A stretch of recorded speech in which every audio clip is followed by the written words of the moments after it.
Thank you very much for staying with TV3. This is still Midday Live and time now to do business. Straight to our first story now. There have been reported cases of plastic rice circulating on social media.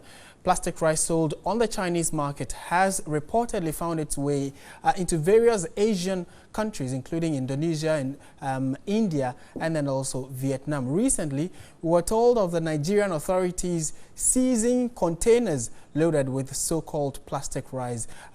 Should we here in Ghana be worried about this particular development, which seemed to have hit the African continent? And if it is in Nigeria, is there the possibility it could then enter Ghana? Let's try and get some clarity on this issue, because the state institution mandated to monitor safety in terms of food and drugs have already been up to the task. We've been joined in the studio by Maria Lovelace Johnson. In fact, the full name is Maria Abba Lovelace Johnson, and she is the head of Food Safety Management Department of the Food and Drugs Authority. Good afternoon, madam. Thank you for joining us. All right, to start with this news coming in, should we be worried as a country? It's already in Nigeria, and Ghana and Nigeria is just like Accra and Tema. Should we be worried? If it's in Nigeria, could it be in Ghana? You don't have to worry at all, because there is nothing like plastic rice in Ghana. And even the Nigerian story is really not true. They seized the products actually, and when they went to the laboratory, they found out that it was not plastic rice, it was real rice. We've been in touch with the Nigerian Food and Drugs Authority, as in the control agency, and they are telling us that the laboratory analysis proved that it was real rice. And just to allay the fear of Ghanaians, rice is like, the melting point for rice is like 170 degrees Celsius. That is when, that's for the plastic, sorry. Plastic 170 degrees Celsius, melting point for plastic. That is when it's going to be as soft as you can think of for you to really be able to masticate it. And 170 degrees Celsius, if you want to have an idea of how 170 degrees Celsius is like, just look at 100 degrees Celsius of boiling water. Boiling water is 100 degrees Celsius. How many people can even take boiling water straight into their mouths? It's impossible. It needs to cool down. Yeah, so we cannot cook whatever is termed plastic rice. That's what you mean? You cannot. 170 degrees, even if it's melted at that point, you cannot. You need to get it to cool. Before you Granted that you're even cooling it to something like 100 degrees, then it would have solidified. And how are you going to masticate the plastic? Much more get it into you. This is scary. Because what we saw, the pictures we saw in Nigeria and then the various social media platforms, clearly showed something like that. So what are we saying? There is something like that. We have the high-density polyethylene granules. These granules are used for blow molding bottles, for packaging of water and all sorts of foods, beverages.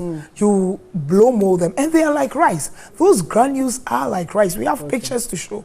They really look like rice. So if you see those granules in a 25 kg bag, you will think it's a bag of rice. But actually, those granules, a ton of those granules, the HDPE granules, is more expensive than a ton of real rice. So, with our experience and all that, anytime there is a substitution or adulteration of a product, it is profit driven. Okay. So why would any businessman or woman want to buy a more expensive thing? Form of rice, so-called. But then, in case someone probably tries to get that onto the market, how different are they in terms of packaging? Can the FDA be able to detect that this is supposed to be a real rice package, and then this is probably a granule package for industrial use? We see that all the time. We know it is plastic. You feel it. As you can see, you can just feel it. I'm just feeling some. It's plastic. There is no way you would think it's rice. But it's just done in the way that it looks like rice. So if you don't know, you think, well, this is it. And I think it's normally found in food industries too. Because all these things, they use it to blow mold such bottles and all that. So when you find it in the food industry, then you think, wow, are they doing plastic rice for sale? Because you see them there, and then in sacks, 25 kg sacks. Packaged like so rice. There is nothing at all we should be worried about. At least in Ghana, in fact, you shouldn't even be worried at all to start with, because of the melting point of plastic and the fact that you cannot even masticate it when it solidifies. So there is no way it's even going to get into the gastrointestinal tract for you to have issues. Even in your mouth, it cannot go down.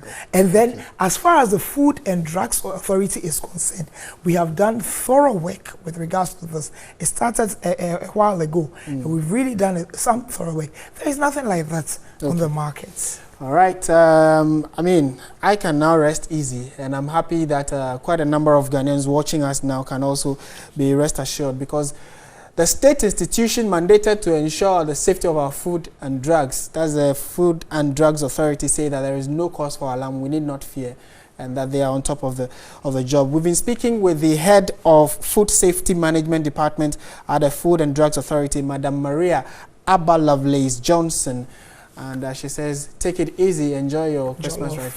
If you have problems, just get some tujimi and then you'll be sorted out. All right. So thank you very much. This is still Midday Live on TV3.